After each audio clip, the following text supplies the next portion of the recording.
Good evening, fellow Toastmasters and honorable guests. Good evening. My name is Elvis Lopez. I'm the VP of Education of Queen City Toastmasters. Today I will be Sergeant at Arms, and I would like to welcome all of you to Queen City, the oldest club in Charlotte. As a matter of fact, next year we will be celebrating our 70th anniversary. Today, we welcome you all to our open house. Bathrooms are, for those who are coming here for the first time, bathrooms are on the back of this area here. Both doors will lead to men and women's bathrooms. I will be, and all of the speakers here will be using this mic for the benefit of those who will be joining us online. This is a hybrid meeting. There is no projection. That's why I'm doing a little bit more of inflection of my voice so that you can hear me. There is no projection on the speakers. This is, as I mentioned, for the benefit of the ones who will be joining online. Without further ado, I would like to then introduce our presiding officer for Queen City Toastmasters, Dr. Eric Laxer.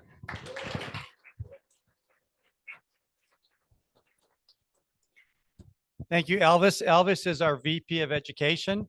Good evening, fellow Toastmasters and honored guests. We are delighted and excited that all of you have joined us here this evening. How many have never been to a Toastmasters meeting before? Please raise your hand. Excellent.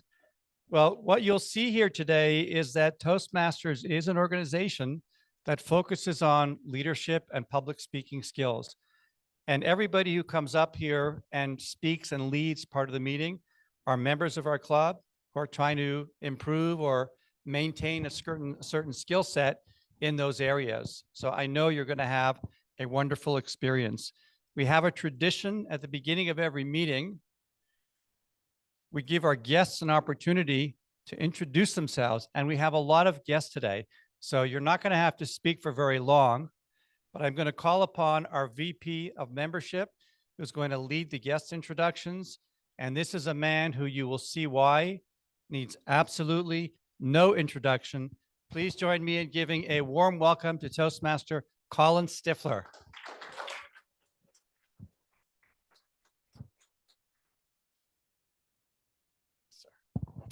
Thank you very much, President Laxer. Let's pump up the energy in here a little bit. Good evening, Queen City. With this many people, let's shake the foundation of this church. One more time now. All right, take a deep breath in. Let it go. Intensity. Good evening, Queen City. All right, that's what I'm talking about. That's what I'm talking about. As Dr. Laxer has already said, we love to introduce our guests at the beginning of each meeting. So I'm going to come around. I'd like for you to say your name and then also tell us if you are naturally an introvert or an extrovert. I'm going to start over here with my man, Gianni. Hello, my name is Gianni Capello, and I am naturally an extrovert because, well, I'm not really good at public speaking, but I'm excited to be here so that I can practice getting better at public speaking.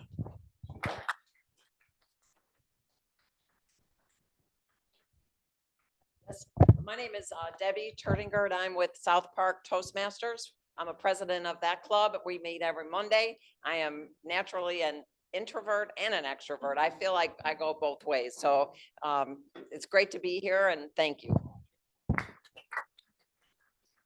My name is Carla Sherry. I'm a middlevert. I do both of them.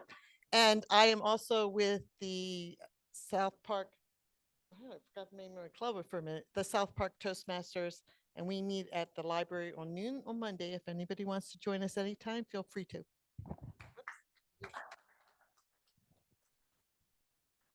I'm going to bounce around a little bit just to keep our guests on their toes and myself. Courtney LeBlanc, I would say I lean towards extrovert.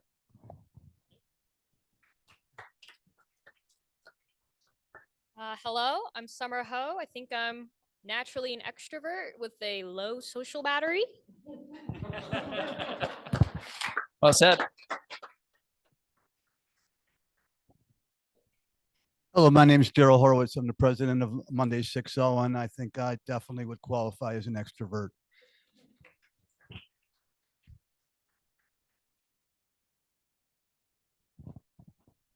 All right, who do we got right here? Would you like to introduce yourself?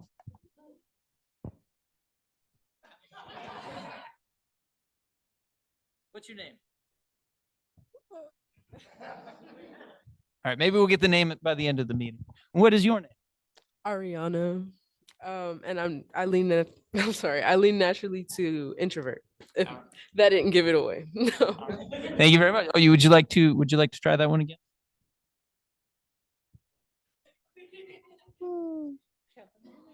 What's your name?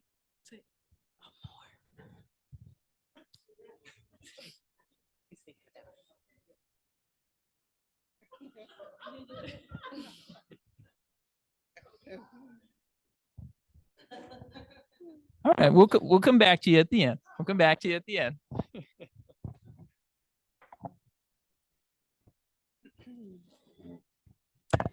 Hi everyone, my name is Nina Hernandez and I am definitely an introvert.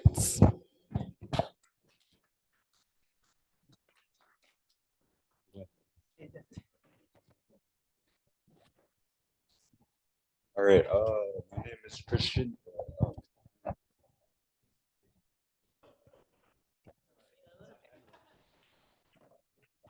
Fine. All right, cozy fellow, what's your name? Hi, doing everyone. My name is Tyler Spain. I'm from Columbia, South Carolina. I was a member of Saturday AM Toastmasters there, and I moved here. Was looking for a new club. I was invited by David Jones. Is David here? Yeah. Well, obviously, yeah. And naturally an introvert. I can be an extrovert when I have to be.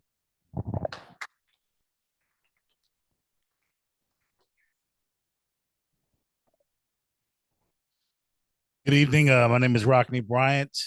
Naturally, probably an introvert, but I can probably be an extrovert when it's necessary. So, Good evening. My name's Judy Laxer. I definitely am an introvert, but I could be persuaded.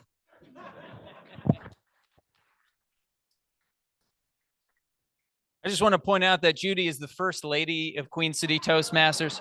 She's the lovely wife of our president, Dr. Eric Laxer. Let's give it up one more time for Judy. One more time for Judy. Yeah. Hi all, my name is Josh Dodson. I'm here today supporting our fantastic Toastmasters Jackie, and I would consider myself an extrovert.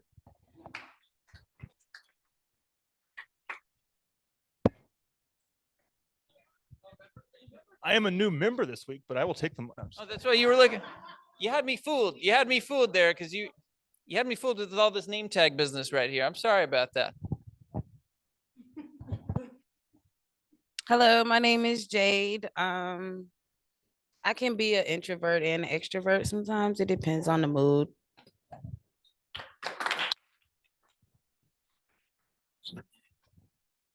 Please excuse my seat. My name is Darlene Williams and I am generally an introvert.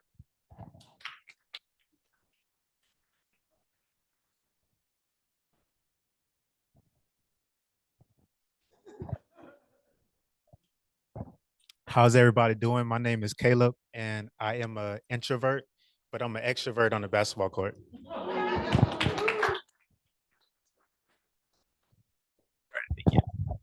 Hi, my name is Maya. I'm an extrovert, but I'm very shy.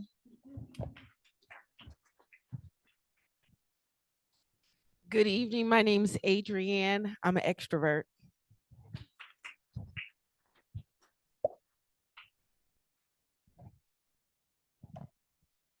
Good evening. My name is Nia Anderson, and I'm a middlevert, and it depends on the room.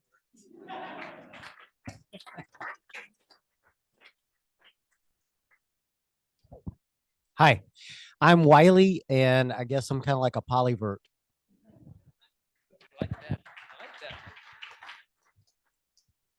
My name is Patrick Collins. I would consider myself a middle vert, but I just took the Myers-Briggs test yesterday, and it turns out I'm an extrovert. So. Good evening, everybody. My name is Jack, and I'd say I'm an introvert by day and an extrovert by night.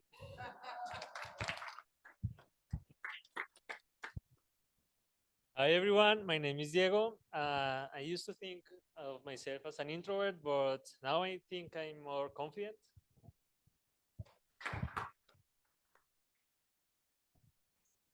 Hi, everyone. I'm Greg. I'm definitely more of an introvert, but when no one's looking, I'm an extrovert.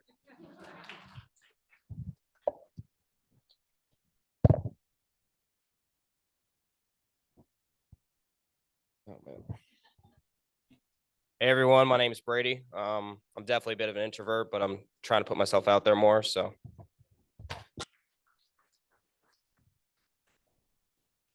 Hey guys, I'm Annie and I'm an extrovert. Hi, my name's Jake. I'm more of an introvert.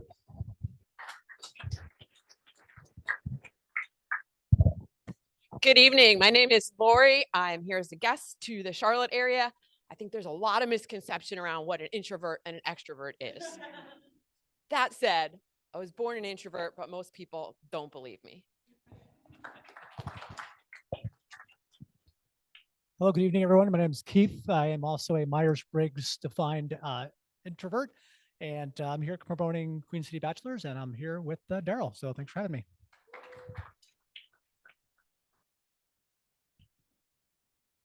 Hello, good evening. I'm Christine Hall, and I am situational.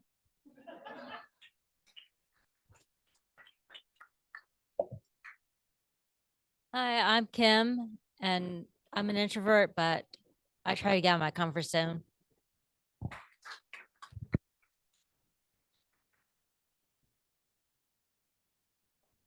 Hi, my name is also Kim, and I would say I'm mostly introvert, and I am a member of Valentine Toastmasters, and I was invited here by these two nice ladies. All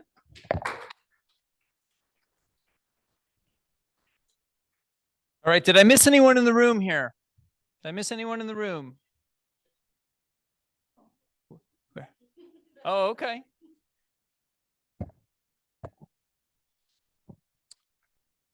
Good evening. My name is Jamil. Good evening. My name is Jamil Massey, and I'm mostly an extrovert, but I'm starting to appreciate the introvert tendencies. So thank you.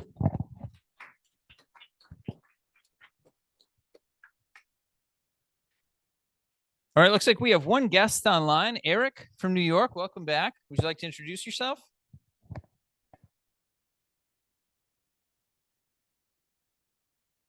Hey, everybody. Good to see you all from AM Lockport Toastmasters for all the guests that are first time here. It's great to be back. It's good to see some familiar faces. Thank you for welcoming me back.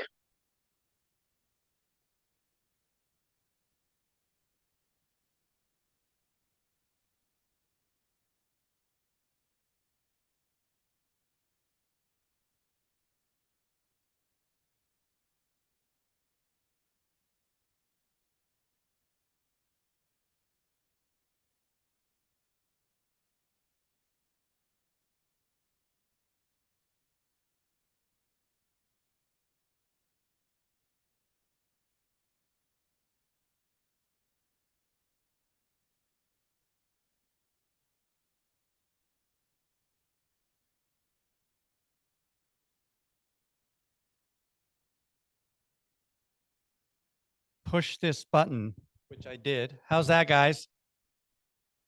Better? Better. Okay. All right, great.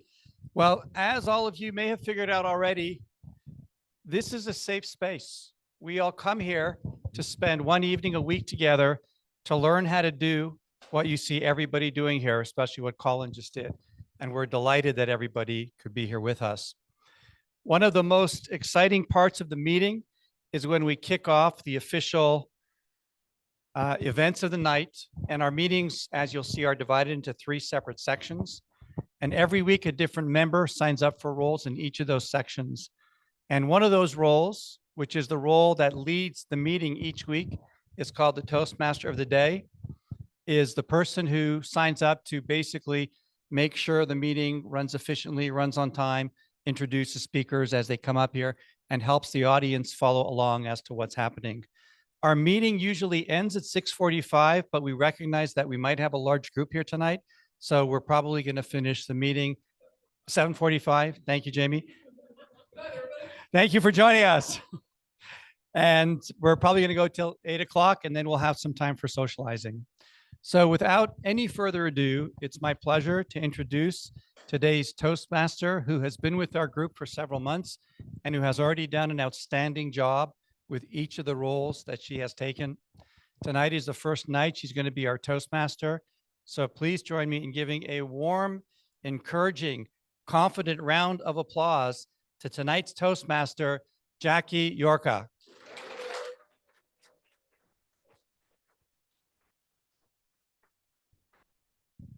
Thank you. Good evening, fellow Toastmasters and honored guests. Welcome to Toastmasters. Today's meeting is exceptionally special, not only because I am your lovely Toastmaster of the day, essentially the Ryan Seacrest of today's meeting, but today also marks our open house and the first meeting in December. Yes. And what does that signify exactly? Well, it's time to delve into Christmas and holiday movies, a topic that has been very controversial for many, many years. And that brings us to today's theme, Elf versus Grinch, the ultimate holiday movie showdown. To help us settle this once and for all, we have a truly special guest in the audience tonight, my boyfriend, Joshua Dodson. Joshua, would you please give everyone a wave? Thank you. Actually, Joshua was the inspiration for tonight's meeting and theme. It all started a couple of days before I was about to meet the parents. Yeah, scary stuff for the first time, right? And it was not anywhere near the holidays, right? So he said something along the lines of a couple of days prior, right? Prepping me for what's about to come. And he goes, by the way, my parents are going to ask you a question, and there is a right answer. Elf or Grinch? That was the question. Now, I didn't hesitate because you're right, Joshua. There is an answer. A right answer. But we'll reveal the truth after we hear from our speakers tonight, starting with our inspirational thought master for tonight, Miss Dana.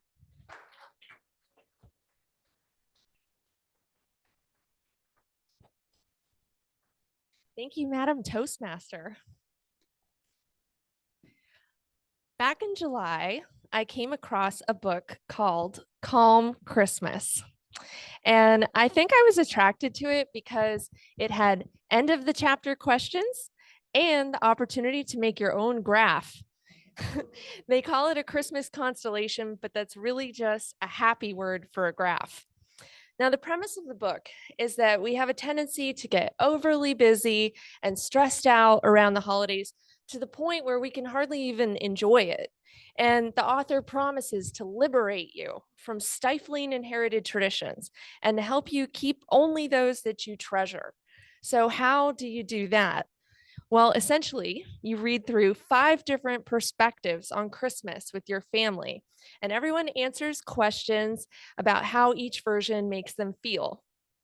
Now, I have the very best children ever, and they agreed to let me read Christmas stories to them in the middle of the summer and ask them questions about how those Christmas stories made them feel. My husband got a pass because I didn't get started with him until November. I have to tell you, everyone's responses to these holiday questions surprised me, especially the children. So for Henry, my 13-year-old son, one of his favorite things about Christmas was the dog drinking all the water out of the Christmas tree stand. For my daughter, Sophie, who's 15, one of her favorite things was seeing pineapples on my Aunt Pam's ham and wondering how she gets them to stick there, like they're super glued. That's her favorite thing. I was like, okay. My husband reminisced about the German food that his mom, who is German, used to make for him when he was growing up. And both kids, of course, said that they really loved watching Christmas movies like Elf, and that was a big part of the Christmas magic for them. So one of the other things that came up was I asked them what are their favorite things to do, like what really brings the Christmas season to them. My son said one of his very favorite things to do was wrapping gifts. Now, you guys, that's something I usually rush through, and I've only ever asked him to help me with that in a pinch, like when I was desperate. And now, because I actually asked the question, I realized I should have like a whole day dedicated to wrapping presents with Henry. Like I had no idea that was something that was really special to him. What are some of the other things that I realized? My husband enjoys the organic scents of pine and cinnamon, but he hates the scents from plugins, like from, Bath and Body Works. So that's super interesting. My takeaway from all of this stuff is that if you want to create a really special holiday for your family, you have to actually ask them what that means to them. And you may find that half the stuff that you really want to take off your calendar and get out of, they want to take it off to your calendar too. They don't care either. They don't want to go to that either. You might find that you can cut your shopping list in half because your kids don't care as much about presents as you thought they did. It was really kind of amazing. And you might also discover that your husband doesn't like Bath and Body Works plugins, and you should probably cut that out. So my inspirational advice for the day is ask your friends and family what the best holiday ever actually looks like to them. You might be very surprised, and it could be more achievable than you think. Thank you.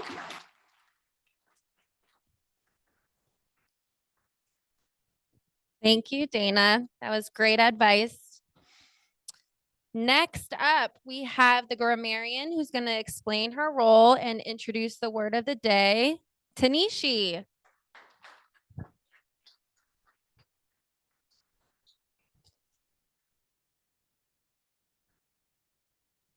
Hi everyone, I'm going to be the grammarian for tonight. So basically I will be looking at your language usage. I'll be checking for filler words like so and you know. And then my second role is to come up with the word of the day, which today it's goodwill, which is a noun that describes a feeling of approval and support. And an example of using the word in a sentence is they allowed him to keep the extra money as a gesture of goodwill. Thank you. I really encourage you to use the word of the day. I tried to keep it on theme with the holidays, so hopefully it'll make it a little bit easier for you to use. And yeah, at the end of the day, I'll come back with a report. Yeah, just like a grammarian's report, and I'll go over filler words and who used the word of the day. So thank you.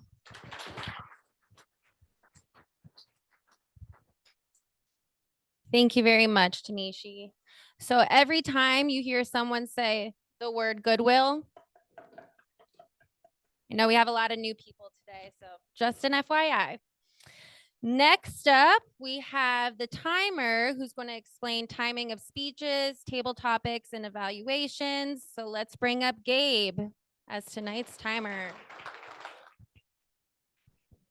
Thank you, Toastmaster, and good evening, fellow Toastmasters and guests. There are a lot of components to giving a speech. There's your fluctuation of your voice, resonance, obviously goodwill, as used words, vocabulary is important.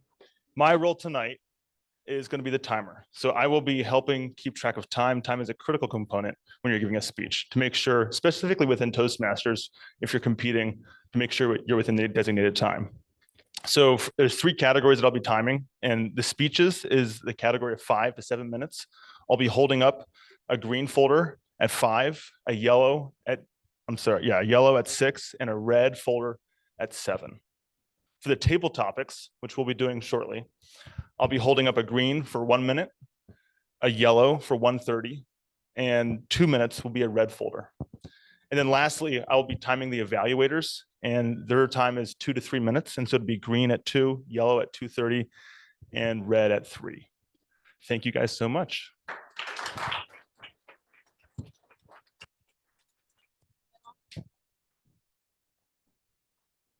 All right, now we're going to get into the speeches.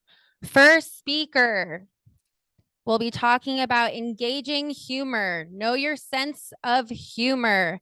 And I believe it's Miss Carla Jones on Zoom. Carla, take it away. Thank you. Can I see the timer? He's coming.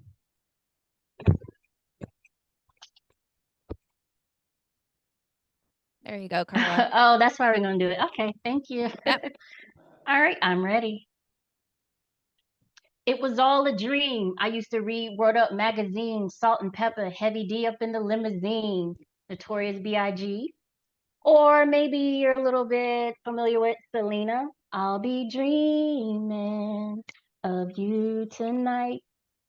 Thank you, Madam Toastmasters, and greetings, fellow Toastmasters and guests.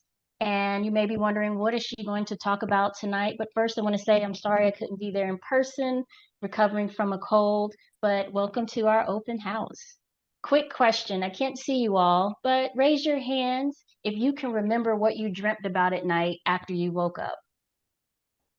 How many people read about how to interpret those dreams and what they actually mean? Such as, if someone says they dreamt about fish, it means someone is having a baby. For this speech, I will bounce around a few things that I've learned about from my dreams, and I've had a lot. I'll focus on the interpretation of those, and there's a lot of research out there, however, but who has time for that? Therefore, I did my own versions of what they mean. The first one is being chased. I get chased all night, running nonstop, usually happens a couple of times a week. They hardly catch up with me. I'm usually trapped in a maze and cannot go anywhere. It's exhausting. What I've uncovered is that there's a meaning behind that. It could suggest that something is trying to catch up with me. I may be feeling that something is difficult in my life and I'm trying to avoid it. Perhaps it's some stressful event, fear, or even a trauma. Not sure what it means when a large clown is chasing me through those fields. However, I'll take the meaning for what it is. Then there's falling. This one always gets a chuckle because you ever been falling in your dream and wake up and feel like you're still falling in your bed? That has happened to me a few times. This is what I've uncovered from there. There are two distinct types of falling dreams. The most common is the terrifying plunge off a cliff or the floor falling underneath you. This reference something on the lines of you're feeling that you don't have control over something in your everyday life. The next one is flying. Flying is fun to me. I get anxiety at times. However, when I'm dreaming, heights do not scare me. Dreams of flying is the second most common dream, and they caution you though. There's things that if you get up too high or you get too engulfed in something, you may have a sense that you're going to fail. In other words, fall. The next one is death. I can say, even though I'm chased often, no one ever gets me, not even Freddy Krueger, and I cannot stand that guy. However, 80% of my dreams involve my grandfather, who passed away in 2009. I do feel like there's meaning behind that because he was my favorite person. When you dream of death, dying, or people who have passed away, you notice how you feel in those dreams. While many people fear these types of dreams, it can also talk about a certain aspect of you and someone that you admire. The next one is being naked. This has only happened once. And the crazy part about that one is I was in that maze again and could not find the way back to my clothing, which caused more stress. The even crazier part about it is no one even looked at me, and I was like, I work out, but I just kept searching and wandering around.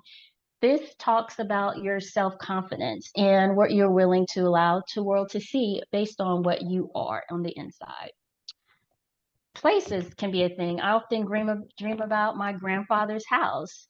I never dream about my own house or my mom's house. I'm just wandering through, exploring the landscape. Yes, I've been chased through that house as well. It could mean different things. Is the house neglected? Is it carefully tended to? Are there different important rooms in the dreams?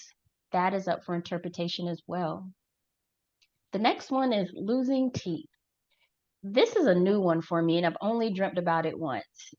I researched this and I've seen some pictures I cannot unsee, because teeth are a vital part of ourselves and our social interactions. The loss of teeth for some means loss of joy and difficulty speaking. With this dream of losing teeth, you're losing your sense of power, your youth, and at times your attractiveness. I'll wrap this up by saying, what do dreams mean?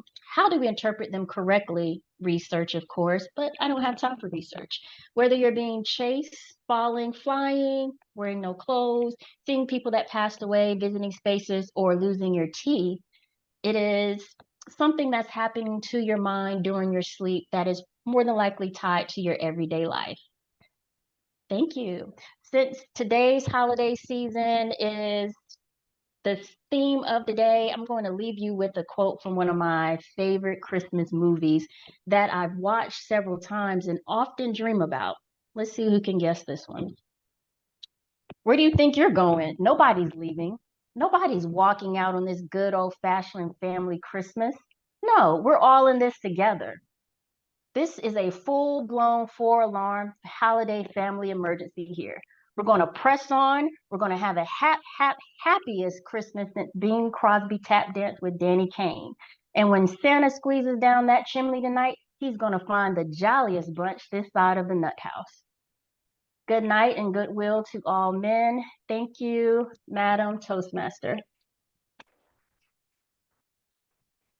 Thank you, Carla. Does anyone know what movie that's from? No one knows? This Christmas? National Lampoon's Christmas Vacation. That was Clark Griswold's when he lost it at the end. There you go. This Christmas is one of my favorites, though, with Chris Brown. Love it. All right. Thank you so much, Carla. That was great. Next up, we have an icebreaker. The title of this speech is called It's Okay to Be Lazy. And I concur with that, Mr. Tom Williams.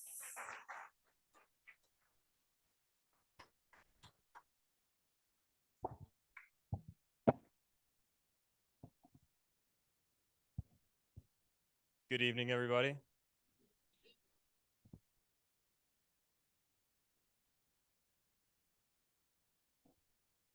There's a quote from Anthony Bourdain that goes, I understand there's a guy inside of me who wants to lay in bed, smoke weed all day, and watch cartoons and old movies.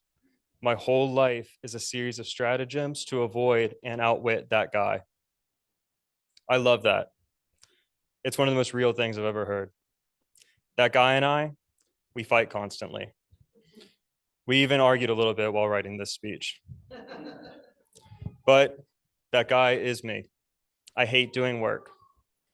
If I had it my way, I would have the freedom to do whatever I wanted all day with no consequences. Dust wouldn't gather, dishes would clean themselves, the dog would take himself out, donuts would be a nutritious, high-protein, low-carb snack. But unfortunately, that is not the reality of the world. Actions have consequences. There is always work to be done. If you know me well enough, you might say, that doesn't sound like you, Tom. You're always at the gym. You're always cooking up a healthy meal. You are always walking the dog. You have a good job where you're valued for the work that you do. That may be true, but to be honest with you, I am constantly afraid that the lazy guy inside of me will win, that my motivation will give out, that all the progress that I've made in my life will crumble and send me toppling down to rock bottom. But it hasn't happened yet. Every day, I somehow manage to get work done and make progress towards my goals. I have to remind myself that I am okay. I am doing enough. My foundation is strong. That is because I have developed my own strategies to outsmart the lazy guy inside of me. I want to share a few of those with you. Number one, clean in segments. There is no rule that says you have to clean the entire house at once. Spread it out over time. Clean the bathroom one day, the kitchen another, dust one day, vacuum another. The whole place will be consistently clean, just as if you did it all in one go.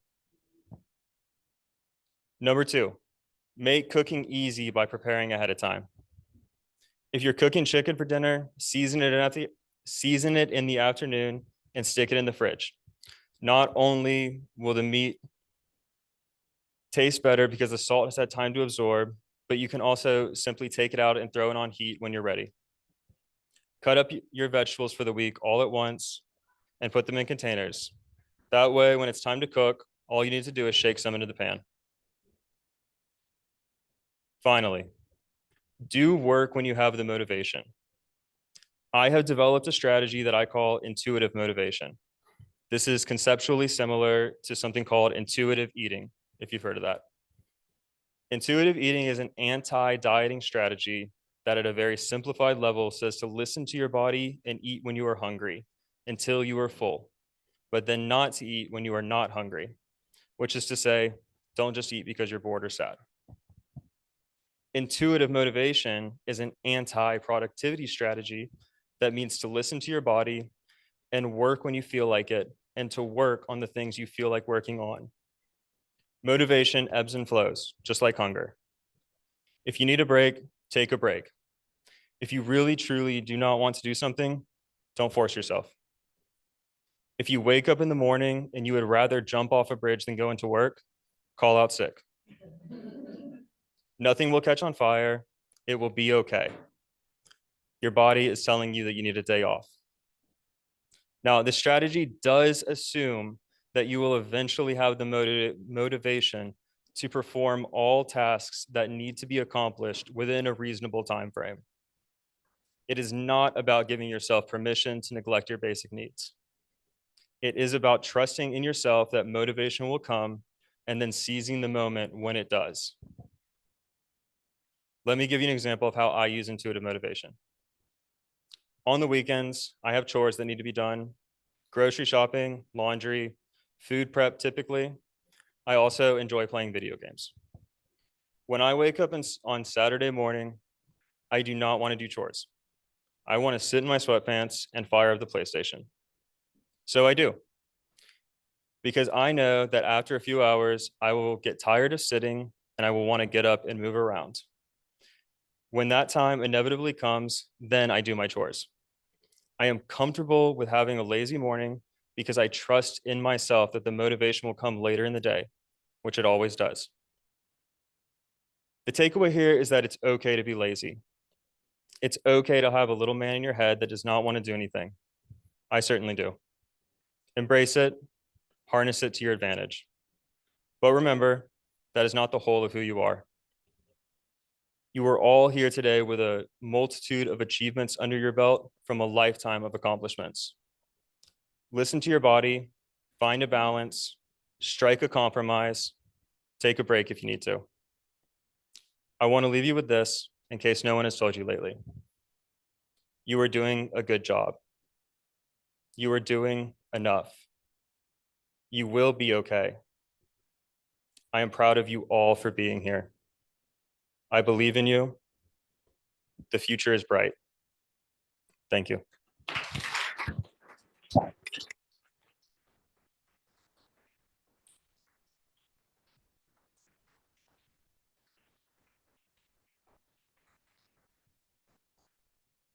That was awesome, Tom.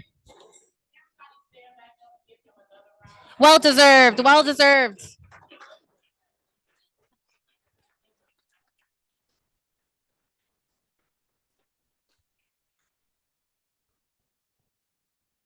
Amen. Thank you, Tom.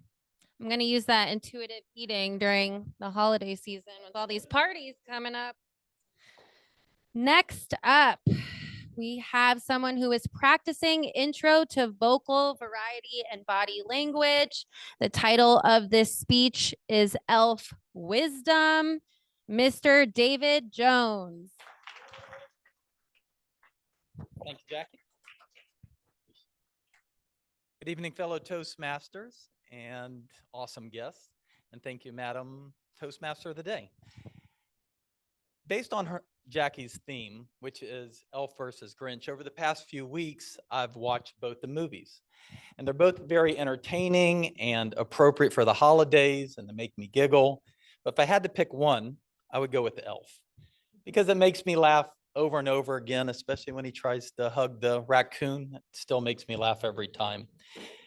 But in addition to that, there's a metaphor for life in the movie that kind of resonated with me and resonates with Toastmasters. As you recall, Buddy the Elf came to the North Pole when he was an infant, and he was raised by elves, and he became an elf, and he assimilated to an elf, and his life was that of an elf.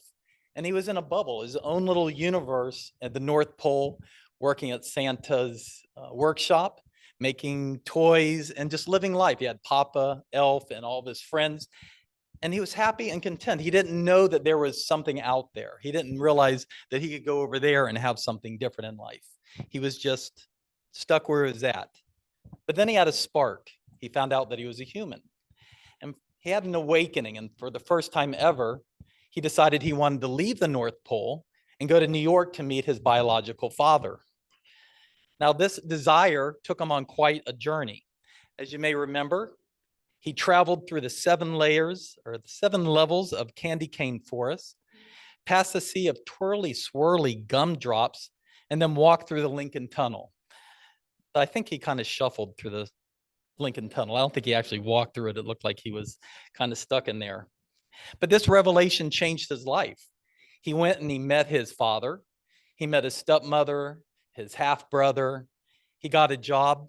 Well, he got 2 jobs. The first job he got fired from for getting in a fight with the mall Santa or the department store Santa. And he had quite a few adventures in New York, which he would have never done if he would have stayed at the North Pole. He met a girl. He fell in love, and they got married. At the end, you'll notice she has a ring on. I had to look close for it. And they had a baby. And other than our friends from South Park, does anybody know, did he have a boy or a girl? Right, he had a girl, exactly. And do you know what the girl's name was? It was on her diapers, I think. It was little Susie. I pay attention to details. And everybody should know the answer to this one. He wrote a book. Does anybody know the name of the book he wrote? Elf. Yeah, there we go. That was an easy one. But this is all similar to what we do in life. We all have our comfort zones, our routines, the little universe that we live in. We go to work, we do what we do with our friends, and it's based on our education and our upbringing. But once in a while, we'll have a spark too, and it could be a positive or a negative spark. You might go to work and have a bad presentation at work. You might go to a social event or a wedding and give an embarrassing speech, like I have. Or you might get promoted at work and realize you're going to have to speak in public. You're going to have to train employees. You're going to have to go to executive meetings and talk to the people above you. And all of these circumstances are why many of us found ourselves here at Toastmasters. And for those that are members of Toastmasters, we realize that each time that we give a speech or we come up here and do a role, we're building confidence. We're building a skill that we can take to work or just have in society as a whole. And we hold our heads up high as Toastmasters because we're doing the one thing that most people on planet Earth are terrified of doing, and that's public speaking. So like Buddy, once we get outside of that bubble or that comfort zone of ours, we experience new experiences and we have opportunities that open up to us because our ability to speak and just be a confident individual.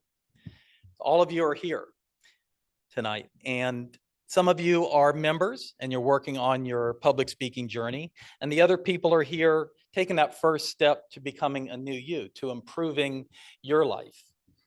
So now what? Well, I have some suggestions. I got a lot of suggestions, but I'm just going to have time for 3 or 4 of them. The first one is, if you haven't joined, you should join. The dues are around $170 a year, which is billed every 6 months at $85. On average, we have 50 meetings a year. So you're getting quite the investment for that little bit of money, and it's going to help improve your life. And if you're a member, you need to take advantage of all that Toastmasters has to offer. Next year, like every single year, we're going to have elections here at the club. So I challenge you to step up and become a club officer. And if you're not a club officer, then try to be part of a committee in the district. And this is going to start your journey of leadership, because Toastmasters isn't just about public speaking, it's also about leadership. In fact, the motto of Toastmasters is where leaders are made. Next month, we also in January have our speech contest. And I encourage all the members to join the speech contest. There's a reason for this, because win or lose, you can check it off your box, because I'm sure almost everybody here never ever thought or conceived the idea of joining a speech contest before you came to Toastmasters. It's just something I would have never thought about. But here at Toastmasters, you're going to be in a safe space, and you do your speech contest, and win or lose, you've done it. You can check it off the box of something that you've done that you never thought you would do. And building upon that, everything that you do outside of your comfort zone will make you a stronger and better leader. And that is the 3 things I wanted you all to do. Is number 1, join the club if you haven't joined. You can talk to our VP of membership over there, Colin, and our treasurer, who will sign you up, which is Jamie Richardson. Number 2, become a club officer or committee member. And number 3, participate in the upcoming speech contest. Thank you. Thank you, Jackie. Thank you, David. That was a great speech on ELF. And next up, we have our table topics master. I'm going to let him introduce himself and what that means. And I think he has a lot of good questions and quotes for you guys tonight. So Mr. John Capello, please come up.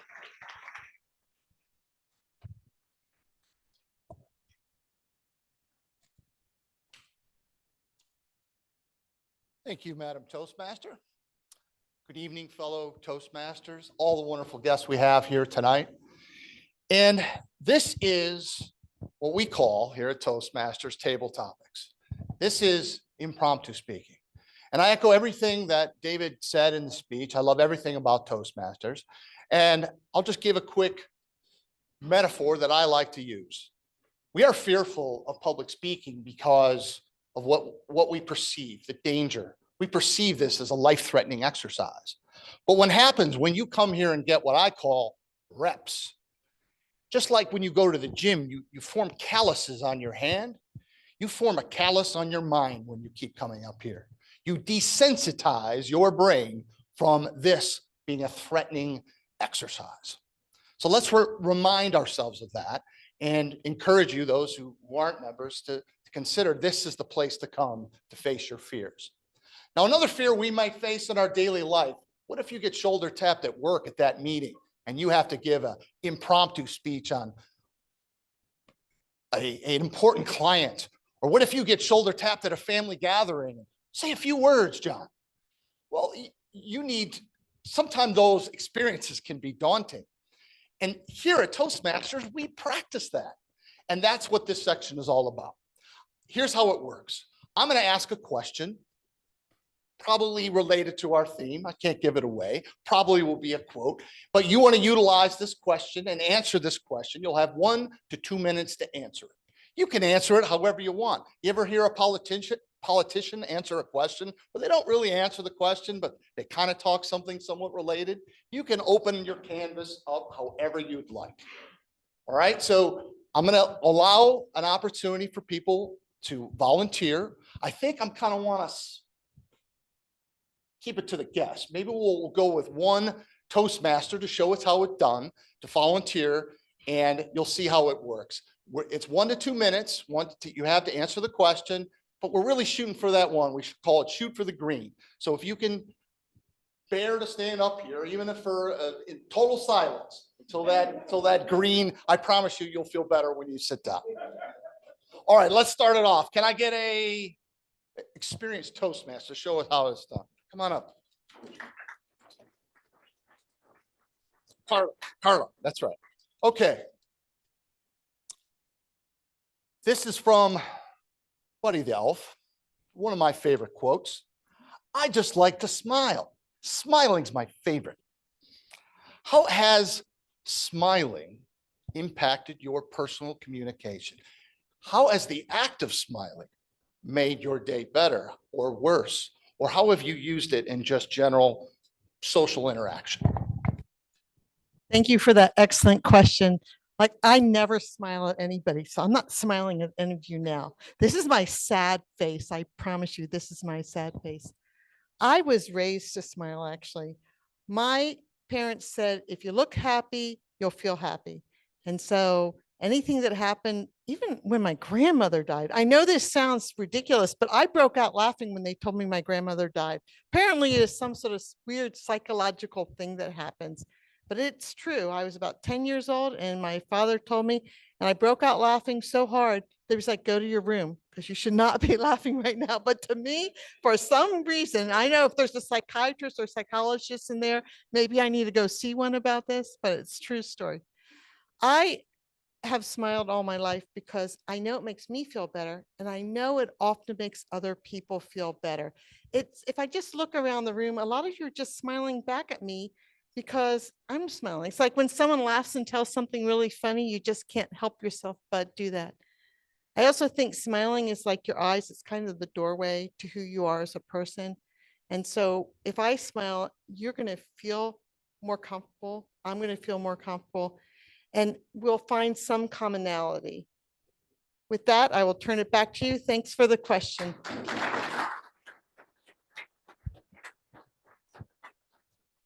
Thank you, Carla. I think you're right. Smiling does improve someone's day, even if you fake it. Think of all the goodwill you'll earn by smiling more often. Okay, who wants to try it? Let's go with a guest. This is not that hard. Give it a whirl. Come on up.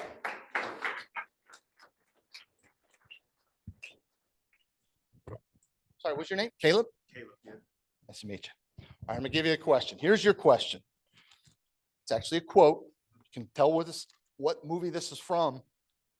He's an angry elf.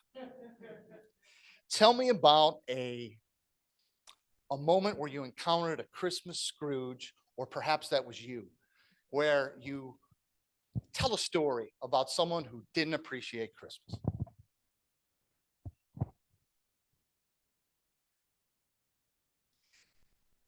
So one Christmas, I was living with my brother and my dad, and we was opening up our presents, and my brother got some brand new Jordans and I got some socks. So it did hurt me a little bit, but I just tried to be grateful that I got some socks. So I just didn't show it. Every now and then I'll think back on that moment and be like, dang, man, that hurt me. Cause sometimes like my brother would complain about stuff, like, man, in the back of my mind, I'd be thinking, man, I remember that time you got some Jordans and I got some socks, but I never say nothing about it, but I just listen to what he's saying. To be honest, I don't come across a lot of angry people on Christmas because usually people are pretty happy on Christmas. Let's see. I'm done. That's all I got to say. Good job. Wasn't that easy? Who would like to be next? Come on up.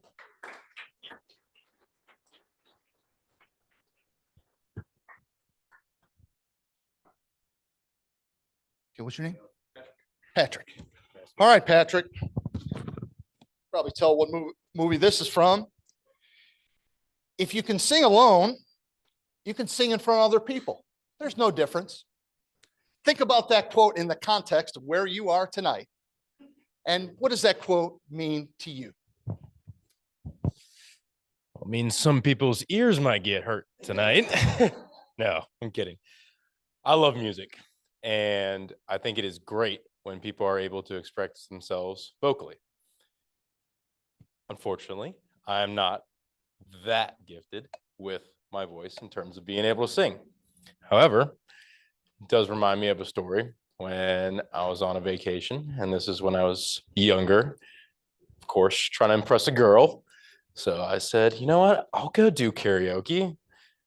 I got up there and chose my song, and I turned so red that I could just feel myself sweating the entire time. But after that, I realized that it wasn't really about me just trying to get out there and sing super well. It was more about being able to go up there and prove that I had some confidence. And that was what was more important than me being able to be the next Justin Bieber or, yeah, I look that good too, so don't worry. Kidding. Anyway, it's about being able to step up and share that you're confident and being able to use your voice like we're all trying to practice here tonight. So.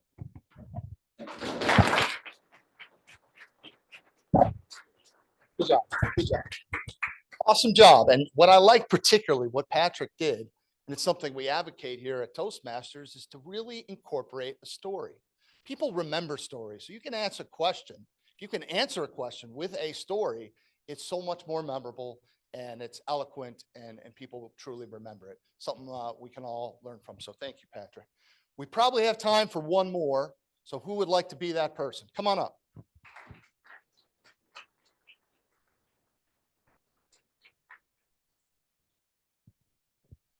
What's your name?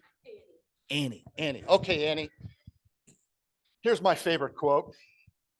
Congratulations. You did it. The world's best cup of coffee. Great work, everyone. This is obviously Buddy the Elf, commending everyone at the coffee shop where he was.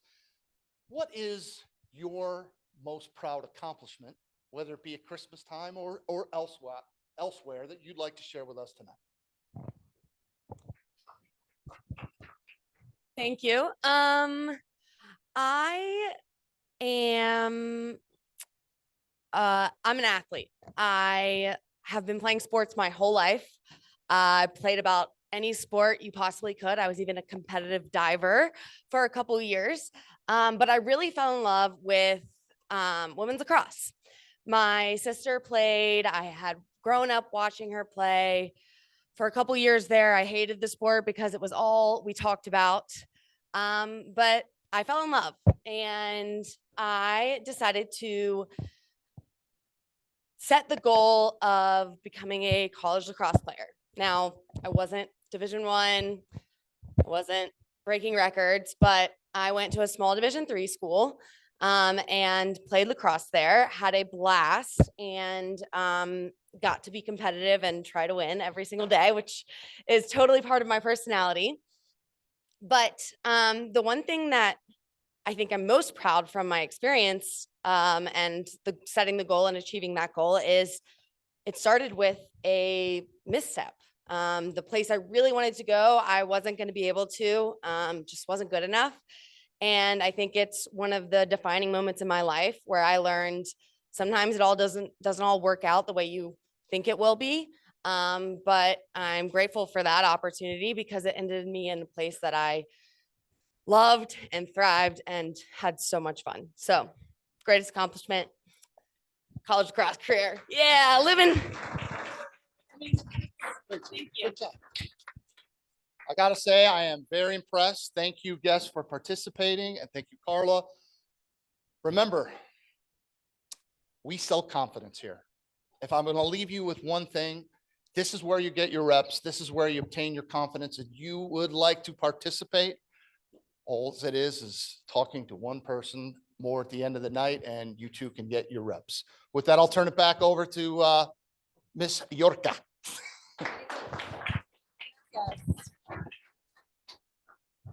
Those were some great elf and Grinch quotes, and I loved the advice you gave in between. It was great advice and totally agree with your reps and everything that you mentioned.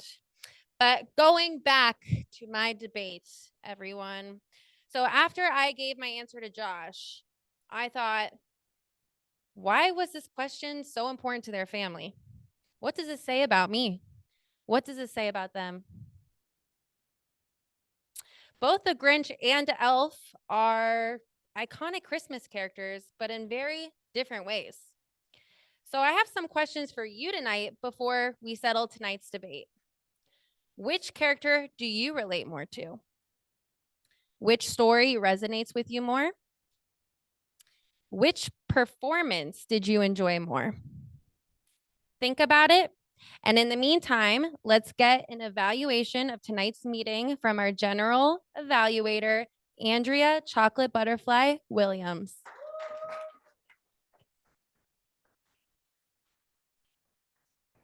Thank you, Toastmaster of the day, Jackie.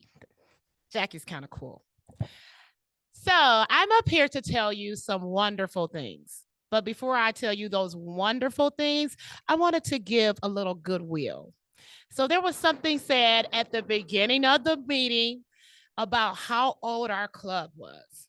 So if I can get the first person who actually knows how old our club, that is not David, that is not an officer. Okay, put your hands down because I don't even know who did it first.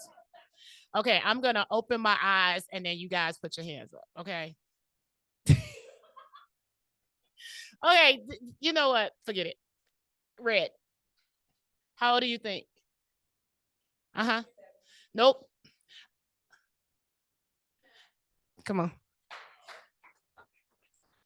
We will be 70. We will be planning a big bash.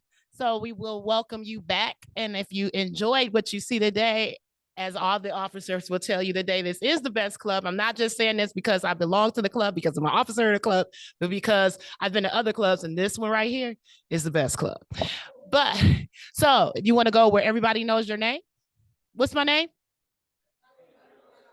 See, everybody knows my name. So if you want to come here where everybody knows your name, we welcome you at Queen City. But what I'm going to do, and I thought it was a agenda up here, but apparently it's not.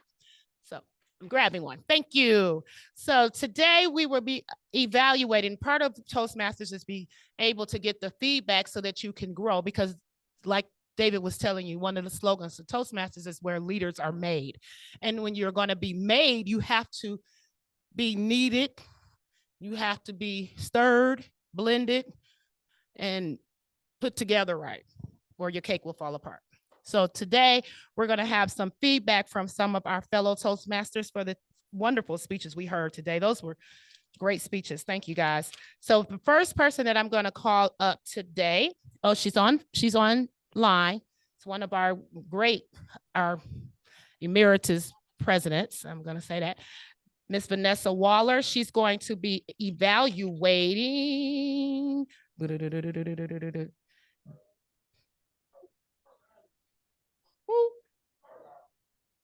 Oh, Dr. Carla. Dr. Carla, I forgot because you was online. Okay, so, but I didn't forget you. I love Dr. Carla, the lady of many hats. But I'm going to turn it over to you, Vanessa. Thank you.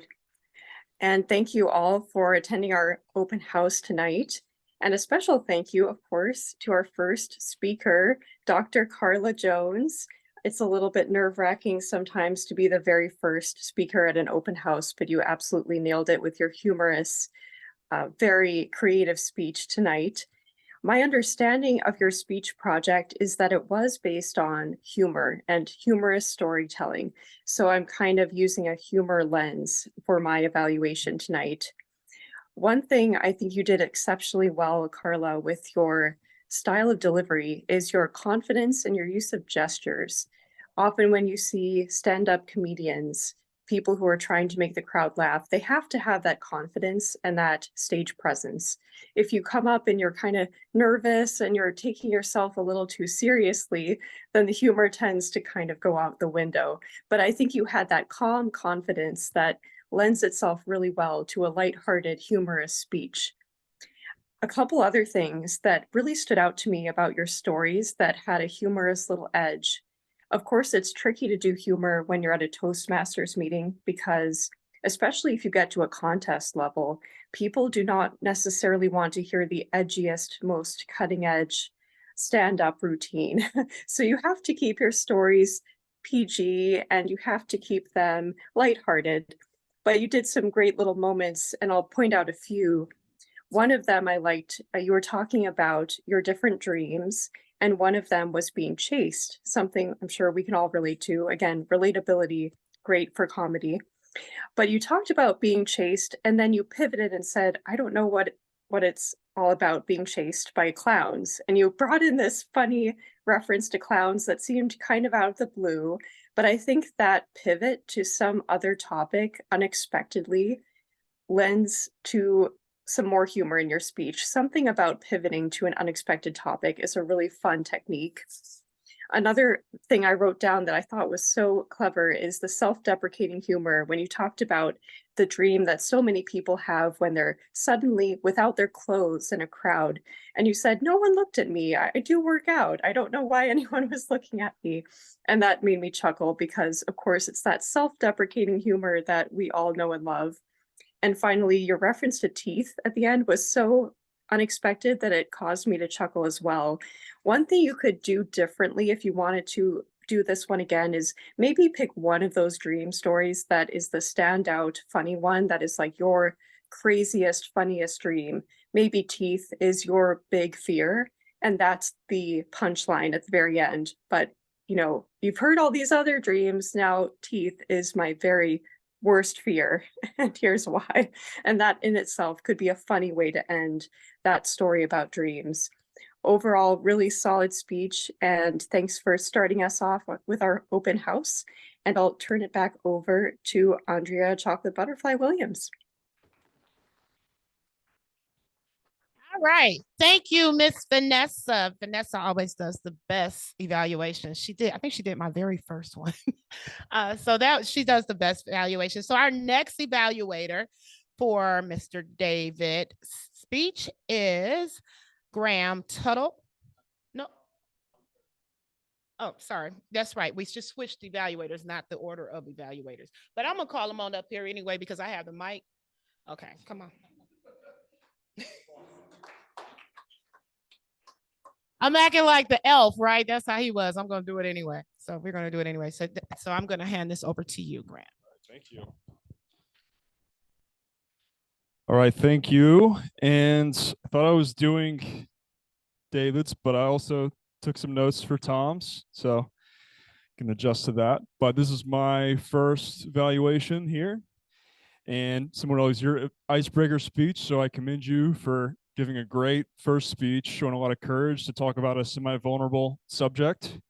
And your title of your speech was, "It's Okay to Be Lazy." And I like that title because it's a little bit ironic and kind of what you developed into, kind of delved into explaining some benefits on, quality some people might think is negative. I thought you had a great introduction, used a quote from a celebrity who I also like to begin with, and made your introduction relatable, which definitely drew the audience in. And I thought you... Okay, I did both, but I thought you said, okay. I'll do David's. Okay. All right, I'll switch to David's. Okay. Well, hey, great job, Tom. I just gave an impromptu evaluation for you, so okay. I'll do like the little Matrix flash thing to wipe your memories so we can go back to David. Okay. Anyways, David, great speech. Your title was Elf Wisdom, and I initially got really excited when I saw that title. Not to out myself as a huge nerd, but I forgot what the theme of tonight's meeting was. I thought it was about Lord of the Rings, and I may or may not have tried to learn Elvish back in middle school. So, but either way, I thought it was a great topic. I thought you excelled at starting off giving context and background to a movie, even though we might think it's a really familiar movie, but some people might not be aware of it. So you gave the necessary plot details to fill everyone in. And then you went into how Elf, or the meanings of Elf, and kind of the main themes you got from it. And then you went into how those meanings and benefits can be kind of gotten here at Toastmasters as well, and the benefits of joining Toastmasters. And I thought you did a great job with your transitions of kind of going from the background to building into the meaning of the movie to building into how joining Toastmasters can help people by facing their fears and going to new territory, can open up a lot of unexpected opportunities and get you to somewhere you never thought you'd be. And let's see here. And I liked how you emphasized that Toastmasters is both about public speaking and facing your fears, but also opportunities to develop leadership, two great qualities for anywhere you go in life. And I enjoyed your conclusion. It was really concise, and you kept it in threes of the main takeaways for people to remember in case they were interested about coming to Toastmasters. They could remember those three things. And it was a challenge to think of things you can improve on because you're such an excellent speaker and you have just a really personable style.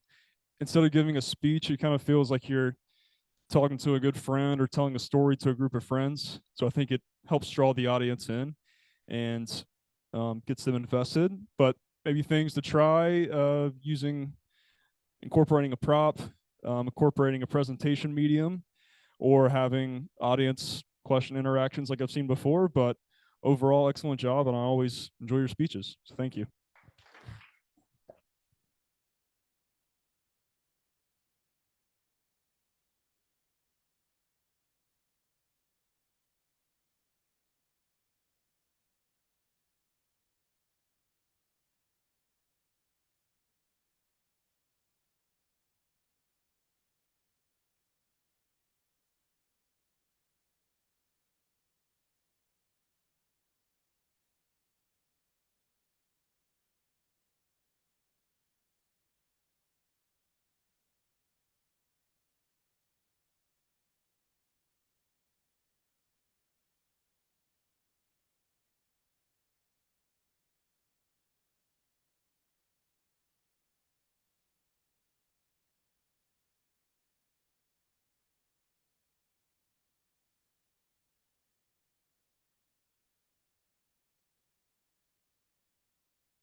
You hear me online? Okay. So in terms of the content of your speech, Tom, it was so artistically and thoughtfully crafted. It was humorous. It clearly indicated a great level of effort on your part, unless you fart complete, fluent, beautiful thoughts or something. but it was really, really well written. And what I really liked about it was relatable and digestible. And what I think was especially powerful about his speech is when it comes to icebreakers, and certainly other speeches that you might give, they can be deeply personal, but you kind of transcended the personal and put it on the platter wrapped in a you.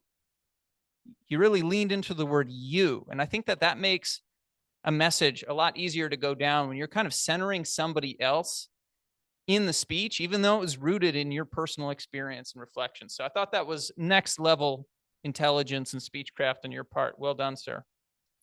In terms of your physical presence, you looked really calm and at ease standing up here.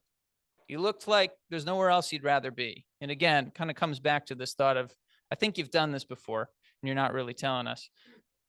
Go easy on me, Gabe. Overall, I thought in terms of your physical presence, your eye contact was spectacular. I think sometimes at Toastmasters, especially when you start coming a little bit more and you see different types of speeches and people giving speeches that they've memorized, you can fall into this trap of thinking it's bad to read a speech, when really that's not the case. And we saw two great examples of that tonight. Tom was reading his speech. David Jones had flashcards for his speech. But what was clear about the way that he delivered his speech is he clearly practiced it.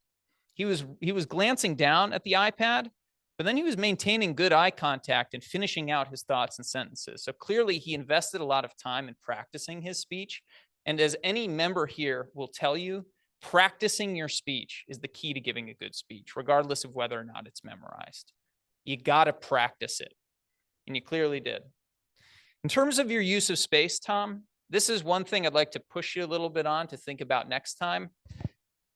You were holding the iPad in your hand, and thus you're able to be mobile. You can use the space a little bit. You can even come out, but you stayed fairly rooted to one spot. It wasn't egregious by any means, because again, you were really comfortable in that spot. You didn't really look like you were ill at ease standing here, but I think a little next level skill set that you can work on incorporating in future speeches is moving around a little bit, trying different parts of the room on for size. So overall, really minor thing, but I keep that in mind. In terms of your physical expression, everything was under control. It was calm, and it projected this quiet confidence that I think as an audience member kind of sucks you in as well. So you weren't flapping or doing anything like crazy up here. You were chilled out. It's really great to see. I'll end with your vocal command. So overall, what struck me about your vocal delivery tonight is that it was conversational and inviting. You know, the tone that you struck up here is similar to one that I've experienced chatting with you in the back after meetings. And I think that's really powerful and something that somebody who didn't feel like I had that when I started to come to Toastmasters and give speeches can take a long time to build for some, but you clearly have that in the bag naturally. Again, barring the possibility that you're practicing on the side, which if I'm a betting man, I'm saying you are. But I think that's a really good sign. But your pace was appropriate. I think it was, you delivered a lot of information, but you didn't really feel like it was rushed. You know, there was a lot packed into that speech. You got your money's worth out of that speech, but you hit the right speed with it. So I really commend you there. Your volume was sufficient, but I might dial it up a little bit just because this is a big room. We got the folks in the cheap seats in the back. We've got the HVAC machine. We had some kerfuffle going on in the back there, some people walking around making a little bit of noise and so forth. You did a really great job not letting that throw you off. But I'm sure at times in a room like this, got to dial it up 10% more than you think you really need. In terms of your intonation and inflection, I think this is perhaps the greatest opportunity for improvement in your speech. So what I mean by intonation and inflection isn't so much the pitch of your voice, like alto versus baritone, because you just got to stick with what you got naturally on that front, but it's how much you stress and inflect words or not do that. So if I'm talking to you about your inflection, but I say, really want you to inflect, you know, you can apply stress, and that comes in the form of volume. It comes in the form of the crispness of your vocalization, but it can also work the other way too. So you had said something, a pretty powerful line toward the end of your speech that went something to the effect of, you're doing okay. When you say that, it calmed me down, but what I'd like to see you do is channel some of the relief that comes with knowing I'm doing okay into the way that you say it. impart some of that feeling onto the audience. And I think that that can be a powerful thing. So overall, it was fantastic. No joke, I'm literally pumped for your next speech. If you're not on the agenda next week, I'm going to hunt you down. Thank you for bringing it tonight.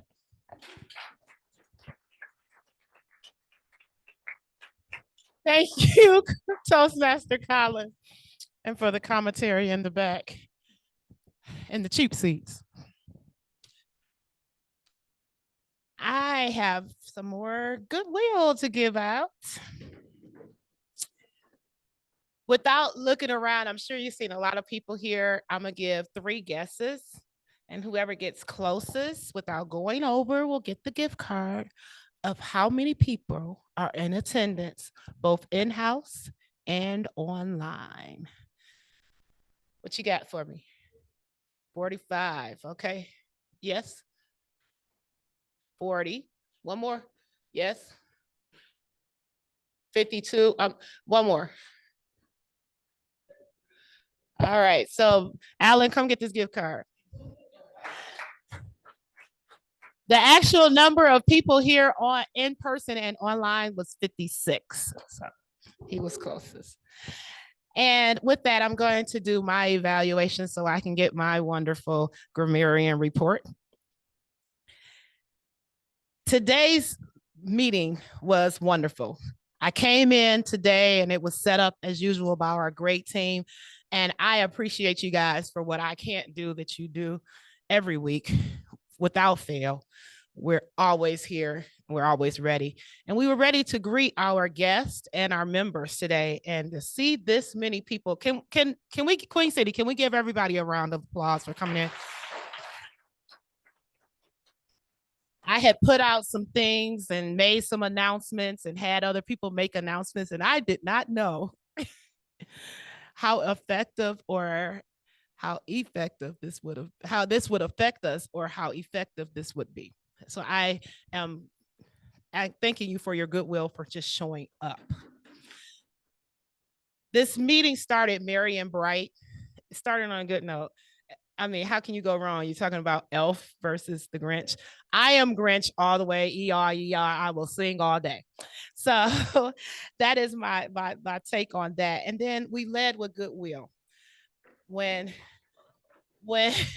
our wonder inspirational speaker spoke, she talked about if you get to know your family, you know, a lot of people get down and out about, oh, I got to do this with my family for Christmas and I don't want to do this. But we never tell anybody that we don't like these things, or we never tell anybody what we do like. So then we're just sitting there like, oh, got to go around my family. So I'm going to take your advice to find out what everybody likes. We do that for dinner, but we don't do it for anything else. You're going to do whatever I tell you for the rest of it. And, you know, getting to the dreaming, so you knew I was going to hit that, the dreaming. And she said, dreaming of flying may mean that you're afraid that you will fail at something. And I said, wow, that may be why a lot of people are afraid to become their butterfly, to transform into who they're supposed to be from the start.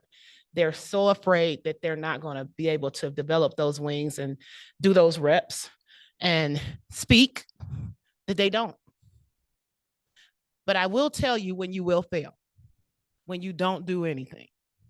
So please dream, please try, please fly. Next thing that really hit me was Tom.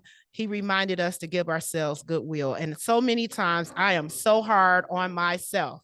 I'm so hard and I am always trying to achieve the next big thing in my business, in my job, at church, whatever. I'm always trying to achieve and be my most excellent, whatever I feel is the most excellent self.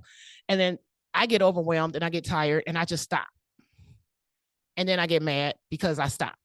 Thank you, Tom, for that message today. And then, you know, the speeches were just phenomenal. David, rock star always. And then smiling, the thing that got me that really hit me hard was when you smile, everybody else will smile at you.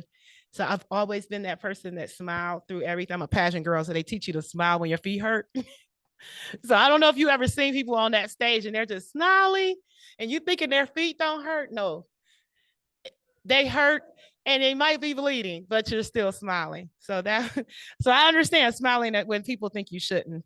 But today's meeting was phenomenal. I love you. And if you're trying to figure out where that comes from, you come talk to me afterwards.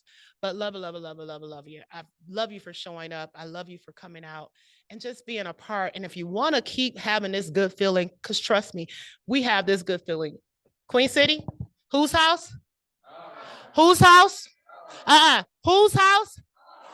All right, we do this every week. So I'm going to bring back up our Toastmaster of the day. And thank you for your, one more thing. I'm sorry. I have one more gift card. And this gift card is going to go to the person who can tell me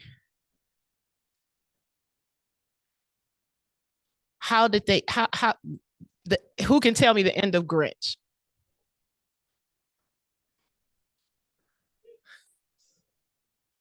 That wasn't what I was looking for, but that was good.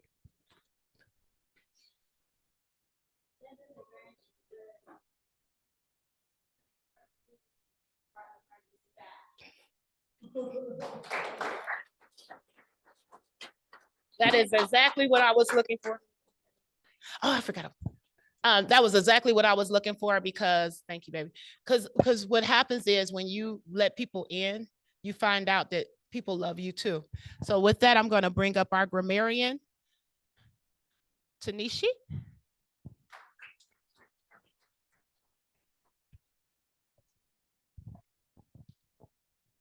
Okay, so overall, everyone did a really good job.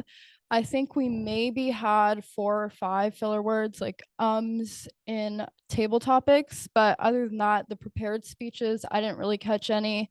Evaluations, I think Graham, you maybe had a couple ums also, but that makes sense because you kind of had to pivot in the middle of your evaluation. And then for the word of the day, we had 4 people use it: Gabe, Carla, John, and Andrea, who used it 5 times. I don't know if anyone saw me, but I was sitting there writing down how many times you said the word, and I kept having to like scratch it off and rewrite it, but 5 times. So thank you for that. Yeah, we did a great job overall in terms of grammar. So thank you. Thank you, Toastmaster Tanishi.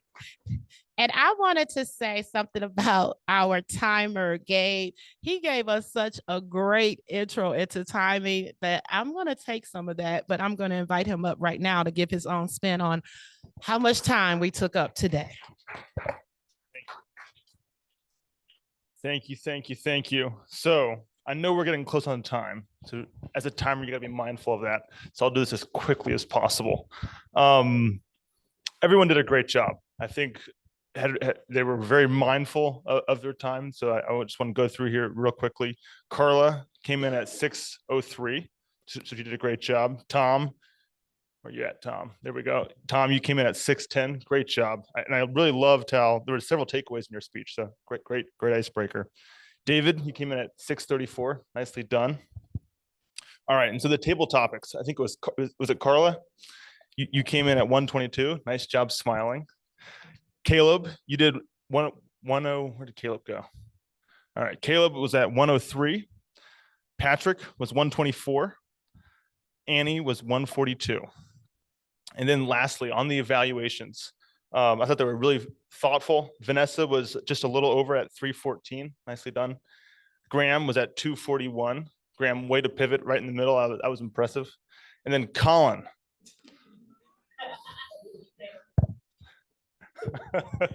654. But it was very, I really thought you were very thoughtful. So nicely done. All right, here we go. Back to the Toastmaster. So my time is now up, and I'm going to turn it back over to our wonderful Toastmaster of the day, Jackie. All right, y'all. We're way over time, so let's end this. Ladies and gentlemen, it's time to find out which movie is the ultimate movie holiday showdown winner. Ready? So everyone, please close your eyes really quick. Let's just get this done real quick. We need to settle this. Everyone close your eyes. Raise your hand if your favorite movie out of the two is Elf? Keep them going.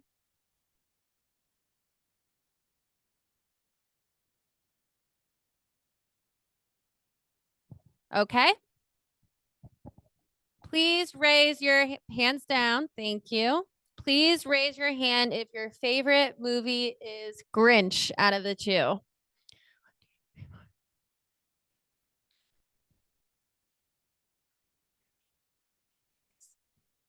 All right, y'all.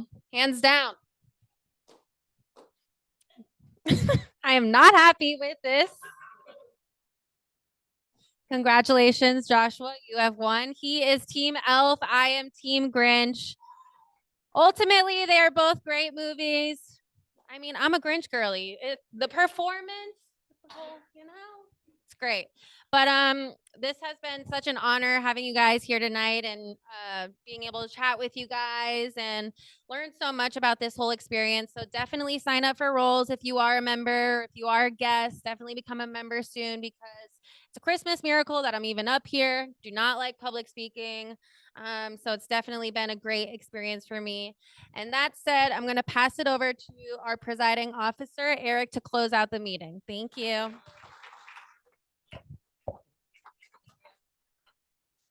Huge round of applause for Jackie. She was outstanding, outstanding. I have a few orders of business to complete. I know it's 8 o'clock, but as you saw, we gave a standing ovation to Tom because tonight was his icebreaker, which is the first speech that a member gives before the club. And Tom, if you could join me up front where you get one more round of applause as we present you your ribbon.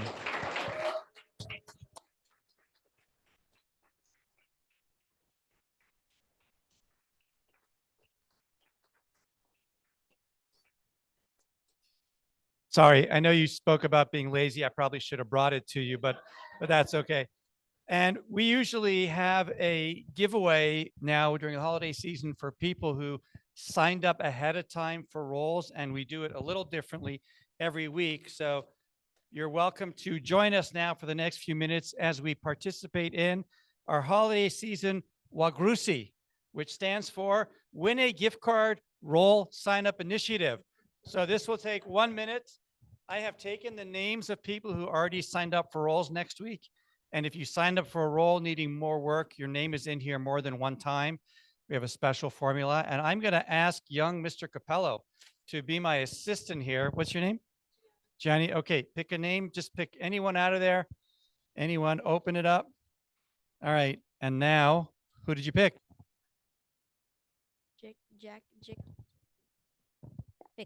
Vicky. Vicky. Okay, fantastic. Hang on. Now, could you go give this to Vicky?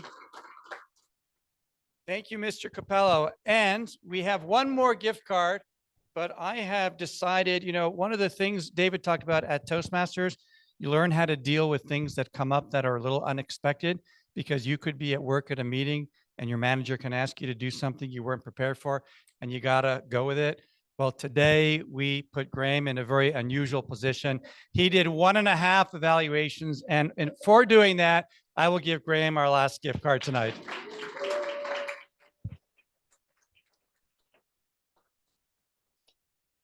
Thank you very much.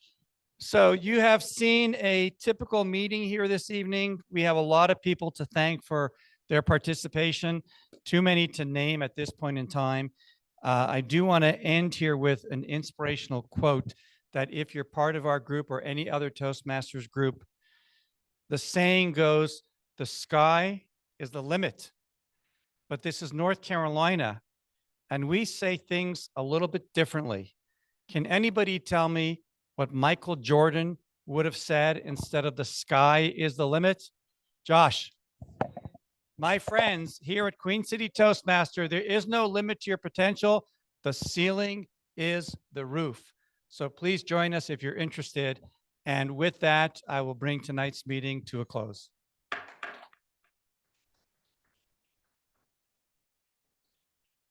Please stay to socialize. If you have any questions for any of the members, just come up to